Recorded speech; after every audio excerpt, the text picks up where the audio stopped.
86व्या अखिल भारतीय मराठी साहित्य संमेलनाला आजपासून चिपळूणमध्ये सुरुवात झाली आहे। पाहूया त्या संदर्भातल्या काही घडामोडी।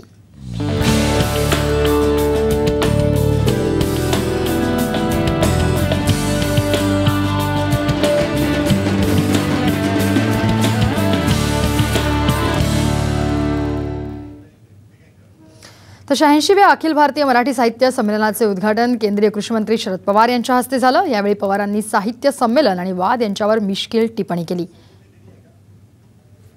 नवीन साहित्यात सुद्धा यावी अशी अपेक्षा निर्माण करण्याच्या सुरुवातीला ही चळवळ यशस्वी झालेली चित्र आज आपल्या सगळ्यांना बघायला मिळते।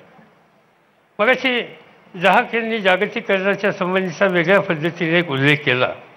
जागतिकीकरणामुळे होत चाललेली पडझड, देशी मूल्यांचा नैतिकतेचा ऱ्हास, स्त्रिया, दलित, दुर्बलांचे आर्थिक, शारीरिक, मानसिक शोषण, विविध चळवळींचे विघटन, परिणामचा विचारधारांचा पराभव, विस्कळीत होत गेलेले व्यक्ती व व्यक्ती समाज याच्यातील अंतरसंबंध, मूळ तत्वादी प्रवृत्तींचा प्रबळ होणे अशी वर्तमानाशी संबंधित जीवनसन्मुख असे सूत्रे असलेली कविता अनेक कवी लिहित आहेत।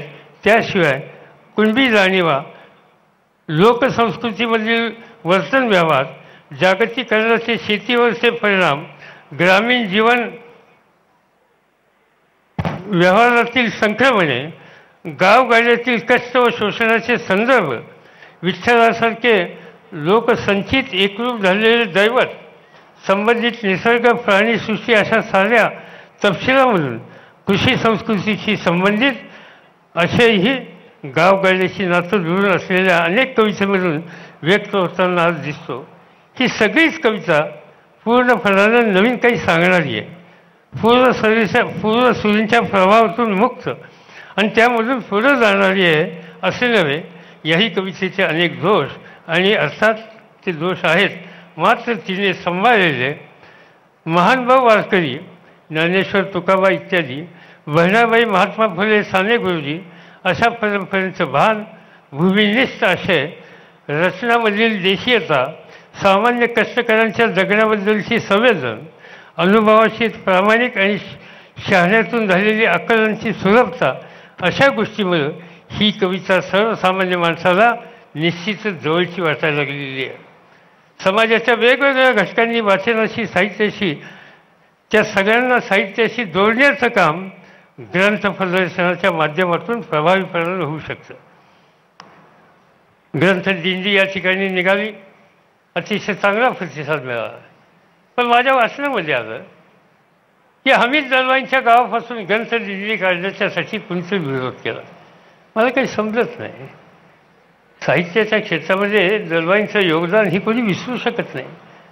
पुरोगामी विचार मांडण्याच्या संबंधीची भूमिका काही घटकांना मान्य नसेल, पण साहित्याच्या क्षेत्रामध्ये त्यांनी केलेलं योगदान हे जर मी विसरू शकत नसेल तर या परिसरामध्ये त्यांच्या गावापासून दिंडी काढण्याच्या संबंधीचा अधिकार साहित्याच्या संबंधी आस्था असलेल्या साहित्यप्रेमी लोकांना निश्चितपणानं आहे आणि ते त्या ठिकाणी ती दिंडी निघण्याची आवश्यकता होती, ती का थांबली हे मला काही समजू शकलेलं नाही। वाचन संस्कृती वाढीला लागण्याचं उपक्रम याची आज मला स्वतःला गरज दिसते।